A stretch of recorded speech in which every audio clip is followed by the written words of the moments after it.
voz na guia, Deus que me alumia. O Clube do Ouvinte RU Nossa Senhora de Guadalupe traz até você a Bíblia.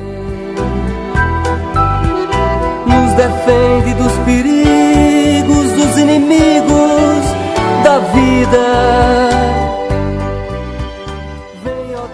Estimados irmãos e irmãs, uma boa tarde. Seguimos o nosso programa com o Evangelho de João para, terminando hoje, espero, iniciarmos a carta aos Romanos. Então, estávamos na mensagem do Evangelho de João. Na mensagem, ou seja, a teologia da mensagem de São João. Tínhamos visto, então, a noção do Deus Pai, Filho, Espírito Santo. A noção de homem, né, se coloca, então, no confronto entre o bem e o mal. O mundo concentra, no Evangelho de João, aquilo que se concebe como o mal. Filhos de Deus são os que respondem com fé à oferta da salvação. O homem, entre esses dois extremos, né, vive na carne ou no espírito. Na carne é a vida que não se abre ao espírito. Aquela que se abre ao espírito é a vida no espírito. Então, a vida é para quem faz o bem, a condenação para quem faz o mal, segundo o Evangelho de João, capítulo 5, versículo 29. Isso na vida atual, segundo o capítulo 3, versículos 18 a 21. Diante da vinda e da revelação de Jesus, dividem-se os comportamentos e a sorte dos homens, sob o comando de Deus e sob o comando do príncipe deste mundo, que é o príncipe do mal. Seu comportamento é pecado, ódio, vontade homicida, sua sorte é condenação. O que é o pecado no Evangelho de João?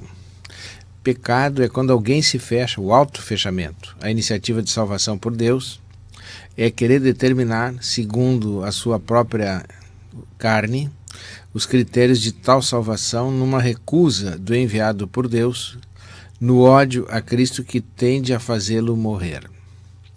João sabe bem que há muitos pecados cotidianos, mas evita a pluralidade na sua descrição, que seria a fragmentação dos pecados, fazendo esquecer sua referência a uma malícia que é fundamentalmente comum a todos e que se concretiza sempre numa recusa a Jesus. Esse é o grande pecado.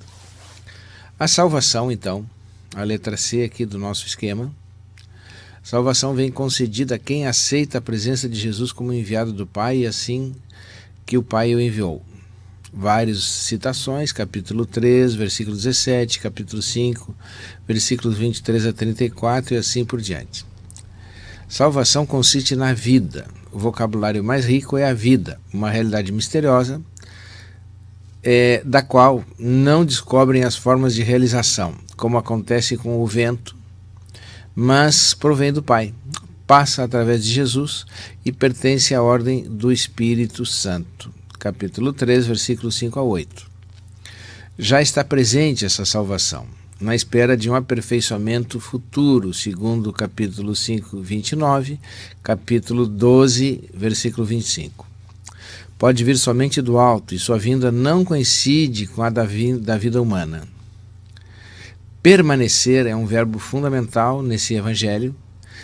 Permanece o Pai e Filho no homem que o aceita e obedece seus mandamentos, e o homem permanece em Deus. Capítulo 14, versículo 17, 6, versículo 56, 15, versículo 4 e seguintes. O que o Pai deu a Jesus passa aos discípulos e torna-se comum. É o amor, a missão, o compromisso de ensino, a unidade. O amor, capítulo 15, versículo 9, a missão, capítulo 17, versículo 18, compromisso de ensino, capítulo 8, versículo 28, a unidade, capítulo 17, versículo 23. Há mais citações bíblicas, não vamos aqui também expandi-las, porque não seria nem viável abarcá-las em termos de rádio, de ouvinte. A salvação constitui a comunhão, que é a unidade no amor, com um movimento difusor, se difunde, se expande o amor, se expande a comunhão. Comportamento em São João, no quarto evangelho, o ethos joanino. João não ordena, mas relata e constata uma penosa resposta. Vieram aos seus e os seus não o escutaram. Capítulo 1, versículo 11. É um movimento de iniciativa e resposta que resulta na fé. João não traz o substantivo fé, mas somente o verbo que é crer. Há uma terminologia sensorial. É preciso escutar. Escutar é aceitação traduzida num comportamento de vida. Capítulo 12, versículo 47. Para escutar, precisa-se ser de Deus. Quem não é de Deus não escuta. Capítulo 8, versículo 47. Ou ser da verdade. Capítulo 18, versículo 37.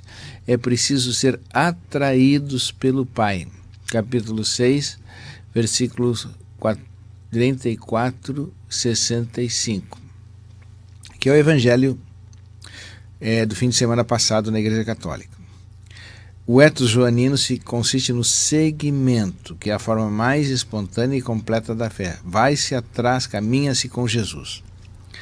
Também é preciso o testemunho, ou seja, uma tomada de posição em favor e na defesa de Jesus. Capítulo 1, versículo 7, 5:33. Então, aqui, na testemunha-se as obras extraordinárias de Jesus, que são, então, objeto do testemunho por João Batista, capítulo 5, versículo 37. Também as Escrituras testemunham Jesus, capítulo 5, versículo 39. Testemunha o Pai testemunha Jesus, capítulo 5, versículo 32 e 37. E o Espírito Paráclito testemunha Jesus com os discípulos, capítulo 15, versículos 15, 21, 25 a 27. E o próprio evangelista, que escreve o Evangelho, testemunha Jesus no capítulo 19, versículo 35. Por fim, o etos joanino consiste no amor. Na segunda parte do Evangelho, se concretiza a exigência do empenho dirigido aos discípulos. No capítulo 15, versículo 9 a 17, diz ali: ninguém tem maior amor do que aquele que dá a vida por seus amigos, entre outras. Fundado no exemplo de Jesus. Capítulo 15 também: amai-vos uns aos outros como eu vos amei, diz ali.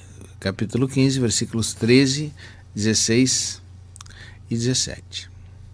Como é a igreja, segundo o quarto evangelho? A igreja do quarto evangelho aparece sobretudo no capítulo 21, que é a sua última edição, o capítulo final. Portanto, funções e cargos continuam a existir, mas centrados na fé em Jesus e no amor a Ele, especialmente nos versículos 15 a 19 do versículo 21. Pedro, tu me amas, apacenta minhas ovelhas. E na adaptação que será de vez em vez sugerida pelo Espírito. O Evangelho de João, quarto evangelho, não tem interesse em especificar os ministérios. Apacentar, por exemplo, no capítulo 10, é o ministério do bom pastor. Supõe o ministério da palavra, no capítulo 17, versículo 20. E a guia pastoral na vida prática. Porém, não permanece de maneira clara a relação dos apóstolos com os sacramentos, mais do que em João 20, 21 a 23, onde, mediante o dom do Espírito, recebem o poder de perdoar ou reter os pecados, mas sem assinalar como. Me amas, né? Então, Pedro, te darei as chaves do céu e as portas do inferno não prevalecerão contra a igreja, mas é chamado Pedro a perdoar. Aqueles que perdoarem serão perdoados, e aqueles que não perdoarem serão retidos os pecados. João quer evitar a instituição como fim em si mesma. Por isso ele coloca estruturas funcionais não em níveis, né? Aí aparece então a mãe de Jesus, os servos que levam água e vinho de Caná, mãe e discípulo predileto ao pé da cruz, Maria e Marta na casa de Lázaro, sobretudo o discípulo amado e Pedro. João parece mais preocupado em ressaltar o significado cristológico dos sacramentos. Concentro na pessoa de Cristo mais do que na autoridade eclesiástica. O termo eclesia não é usado, mas há outros termos. O reino, entra-se no reino através da fé e do rito de água, capítulo 3, versículo 3 a 5, é o diálogo com Nicodemos, é um momento de agregação eclesial e de participação comunitária na salvação.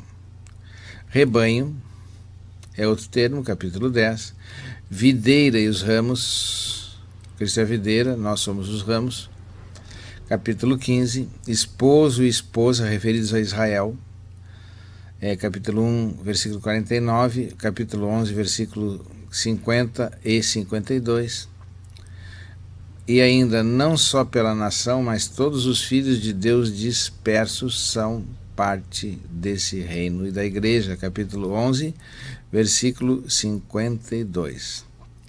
Aparecem personagens com funções típicas, descrevendo a realidade da igreja, nas características que a contradistinguem, a Nicodemos e a samaritana, que se torna evangelizadora. Também se coloca tipologias impares no quadro comunitário, em colaboração complementar e recíproca entre eles. Marta e Maria, uma trabalha, a outra ouve Jesus, a mãe de Jesus e o discípulo amado e Pedro, Madalena e Tomé. Também é fundamental nessa concepção de São João, do quarto evangelho, a unidade. Tá? Eu te peço, ó Pai, que todos sejam um como tu e eu somos. Capítulo 17, versículos 11 seguintes. E essa unidade tem origem na doação total do Filho. Capítulo 12, versículo 24. Na atualidade e no tempo final, que nós chamamos de eschaton. Os judeus, disse que a salvação vem deles, dos judeus, capítulo 4, versículo 22. Mas o fundamental é a revelação do dom de Deus. Capítulo 4, versículo 10, capítulo 3, versículo 16. Oferecido a todos em Jesus Cristo, especialmente aqueles que o traspassaram. Eles vão ver que Jesus é o Filho de Deus. Isso está no capítulo 19, versículo 37. Há um culto próprio da comunidade cristã que se contrapõe dialeticamente ao culto judaico. Concede no próprio Jesus um novo templo. Jesus destrói o templo e vai refazê-lo em 3 dias, sua morte e ressurreição. Os sacramentos se expressam através de símbolos. Símbolo do sangue na Eucaristia, o símbolo da água no batismo, capítulo 19, versículo 34. Também o símbolo do corpo desaparecido do sepulcro e no poder de perdoar os pecados, capítulo 20, versículo 19 a 23. No batismo, capítulo 3, versículo 3 a 5, 19, 34 a 35, como já citamos, e na Eucaristia, capítulo 6, versículos 51 a 58, o Evangelho sublinha mais a sua necessidade absoluta e para a Eucaristia o seu valor de inserção vital em Cristo, que seu aspecto meramente sacramental ou propriamente sacramental. É preciso estar ligado, inserido em Cristo. Quanto ao presente e ao futuro, o que nós temos no Evangelho? Não há descrições do juízo final como Mateus, capítulo 25, nem um discurso escatológico como Marcos, capítulo 13 e paralelos nos outros evangelhos. Há um vocabulário e mentalidade herdada do Antigo Testamento. Fala-se no juízo do último dia, capítulo 12, versículo 48, saída dos sepulcros para uma ressurreição de vida ou de condenação, capítulo 5, versículo 28 e seguinte, a ira de Deus que permanece sobre quem não obedece ao Filho, capítulo 3, versículo 36, ramo que não permanecem em Jesus e que depois são recolhidos e lançados ao fogo e se queimam, capítulo 15, versículo 15, capítulo 15, versículo 6. E na ressurreição do último dia, que aparece então no discurso do pão da vida, no capítulo 6, versículos 39, 40, 44 e 54. Então, tem 2 concepções articuladas contra esse tempo e o futuro.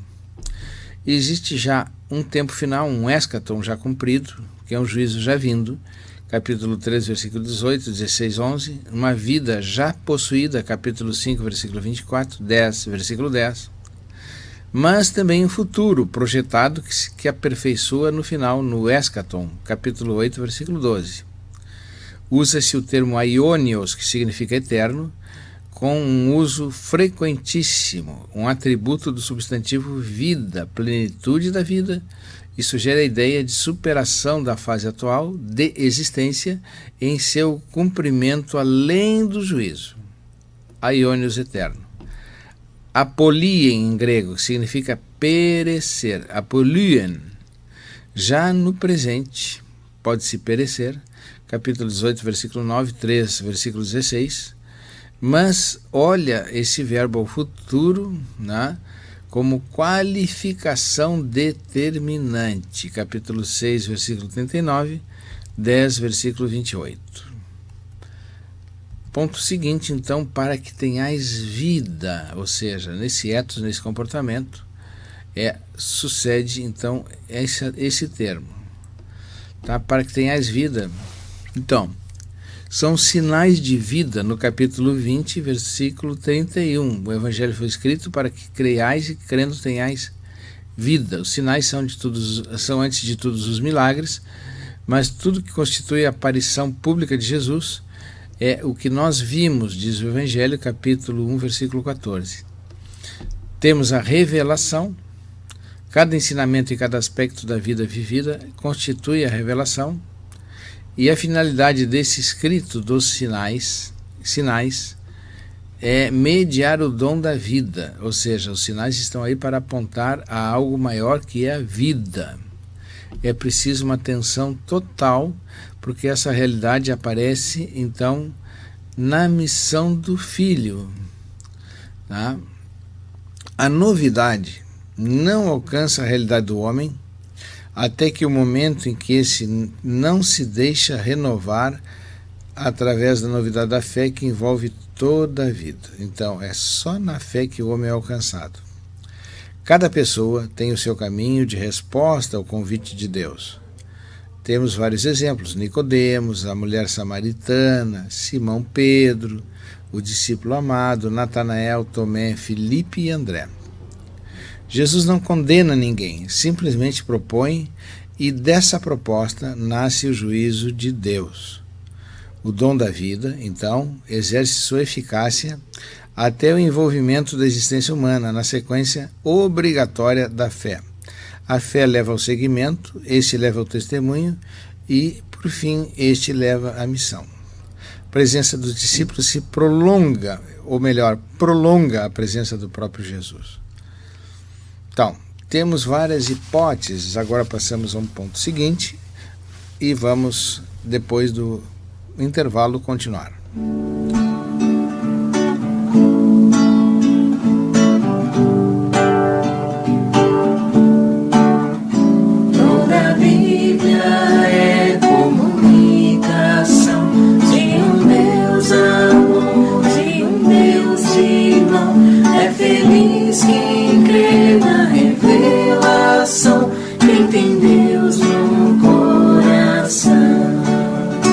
Jesus Cristo é a palavra, pura imagem de Deus Pai.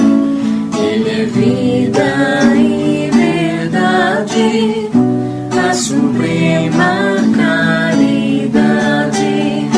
Toda a Bíblia é comunicação de um Deus amor, de um Deus irmão. É feliz quem crê na revelação, quem tem Deus no coração. Os profetas sempre mostram a vontade do Senhor. Precisamos ser profetas para o mundo ser melhor. Toda a de um Deus amor, de um Deus irmão. É feliz quem crê na revelação, quem tem Deus no coração. Os profetas sempre mostram a vontade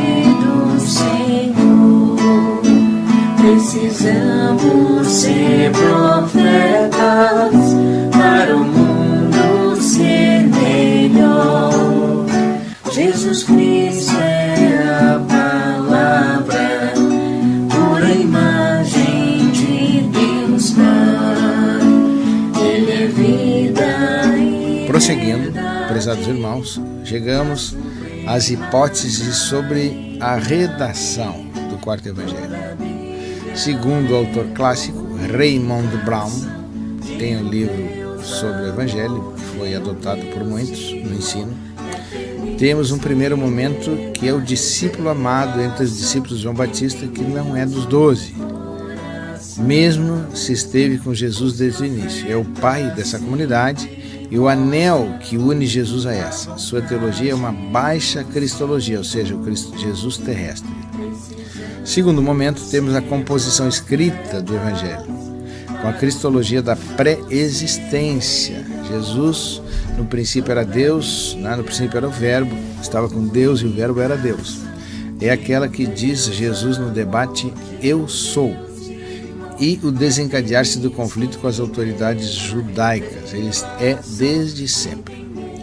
Terceiro momento, durante a composição das cartas de João, se toma posição contra os não crentes, que são chamados o mundo, os judeus, os que aderem a João Batista e não se convertem, os criptocristãos, cristãos escondidos que não se revelam, os antecedentes do gnosticismo doceta. Gnosticismo é a doutrina segundo a qual eu me salvo pelo conhecimento. E tem toda uma mitologia de como se originou então o ser humano. E o docetismo significa que eu aceito Jesus Cristo mais como Deus e menos como homem. Jesus Cristo é tanto um quanto o outro em igual grau. Quarto ponto, depois das cartas de João, que são a primeira, a segunda e a terceira, consuma-se a ruptura, o afastamento entre quem aceita a cristologia de João, a eclesiologia e a ética do Paráclito, do Espírito Santo, e os opositores, com a distinção entre a grande igreja e as seitas. Um discípulo de Raymond Brown, que chama-se Francis Moloney, que publicou de uma forma póstuma uma nova edição da obra de Brown, propõe 3 estágios. Primeiro é o discípulo amado. Segundo, a proclamação de Jesus no contexto da pós-ressurreição, depois da ressurreição, na história da comunidade. Com muito do estágio 2, foi transmissão oral e deve-se a mais de um redator desse estágio. Terceiro, é o evangelista que compôs o corpo do evangelho existente e fazia parte da escola, do grupo joanino. No fim, o redator fez algumas adições depois que o evangelista terminou a sua obra. Então temos 4 momentos também. Por que foi escrito o evangelho? Diz o capítulo 20, versículo 30 a 31. Jesus fez diante de seus discípulos muitos outros sinais, ainda que não se acham escritos nesse livro. Estes, porém, foram escritos para crerdes que Jesus Cristo é o Cristo, Jesus é o Cristo, o Filho de Deus, e para que, crendo, tenhais vida eterna em seu nome. Então, ele foi escrito para que tenhamos fé e que, tendo fé, tenhamos vida, na integração entre fé e vida. Comunidade joanina, em que consistia a comunidade de João? A comunidade de João possivelmente se situa em Éfeso, a cidade que era a capital do Império Romano, ali da Ásia, a partir da destruição de Jerusalém no ano 70 d.C., quando de lá saíram os cristãos. São vários grupos que integram a comunidade. Aqueles que foram discípulos de João Batista são convidados a permanecer, segundo João capítulo 1, versículo 35 a seguintes, os samaritanos convertidos pela mulher samaritana no capítulo 4, os helenistas, filhos da cultura grega helênica, capítulo de João, capítulo 7, versículo 35, 12, versículo 20. Temos ainda judeus que foram expulsos da sinagoga por não serem admitidos como judeus autênticos, formam o núcleo da comunidade de São João, capítulo 9 do Evangelho. Então, são judeus que formam o núcleo da comunidade de João, esses que tinham sido expulsos da sinagoga. Temos outros que são perseguidos pelo Império Romano, capítulo 11, versículo 48. E existe, então, uma tensão entre a cristologia da encarnação, Jesus Cristo que se encarna, que enfrenta correntes religiosas, o gnosticismo e o docetismo. Jesus Cristo era homem de verdade, ao contrário do que diziam o gnosticismo e o docetismo. E é uma comunidade de periferia sem poder, marginalizada, excluída do sistema, como mostra o cego de nascença, capítulo 9 do Evangelho. Temos, por fim, samaritanos que são acolhidos no Evangelho, convertidos por aquela mulher que Jesus abordou pedindo água na beira do poço. Então, é uma comunidade que se organiza sob a liderança desse que é chamado o discípulo amado, que aparece em vários capítulos. Capítulo 13, versículo 23 a 26, capítulo 19, versículo 26 a 27, 20, versículo 1 e 21, versículo 7, versículo 20 a 24. Quem é o discípulo amado? Esse que nós já referimos. Então, em breves palavras, ele é referido como este é o discípulo que dá testemunho dessas coisas e foi quem as escreveu. E sabemos que seu testemunho é verdadeiro. Lá no final do Evangelho, capítulo 21, versículo 24. Há 4 referências a ele. Na última ceia, ele é o discípulo preferido de Jesus, capítulo 13, versículo 23 a 26. Ao pé da cruz, somente ele permanece junto à mãe de Jesus, capítulo 19, versículos 26 a 27. Diz Jesus: mulher, eis aí o teu filho, filho, eis aí a tua mãe. Também às vezes é chamado o outro discípulo, capítulo 1, versículo 37 a 40, 18, 15 a 16, 20, versículo 8. No relato da ressurreição, com Pedro, é aquele que vai até o sepulcro e é mais veloz que o Pedro, mas espera que esse entre em primeiro lugar. Capítulo 20, versículos 2 a 10. No mar da Galileia, reconhece, no meio da tempestade, que era o Senhor ressuscitado, ali na beira, quando estavam já se alimentando. Capítulo 21, versículos 7, versículos 20 a 24. 2 vezes aparece como um discípulo anônimo. Capítulo 1, versículo 35 a 37, talvez o discípulo João Batista. Então, a explicação mais natural, considerando todas essas citações, é a identificação do discípulo amado com João, segundo Giuseppe Segala, que é um membro da Pontifícia Comissão Bíblica.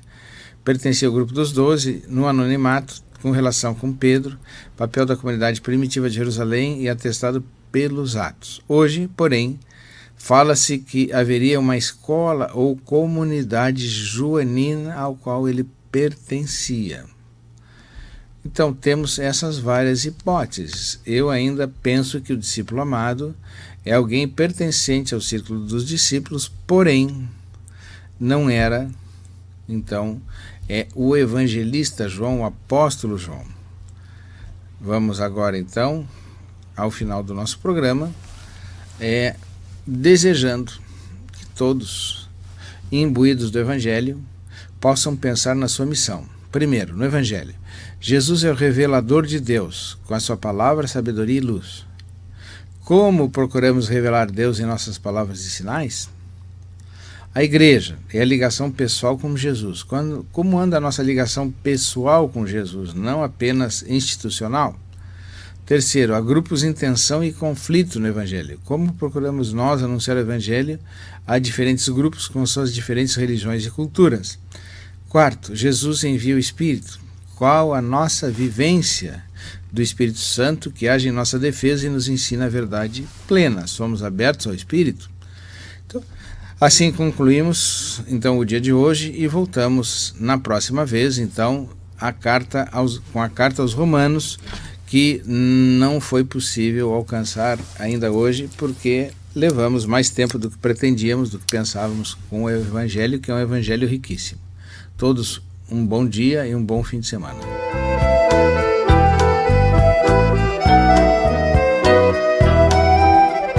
Luz na frente, paz na guia, Deus que me alumia. Seja um missionário da evangelização. Participe do Clube do Ouvinte. Um oferecimento Rádio Universidade, uma emissora da Arquidiocese de Pelotas. Dos inimigos da vida, vem, ó ó Deus, nos defender, nos proteger. Vem.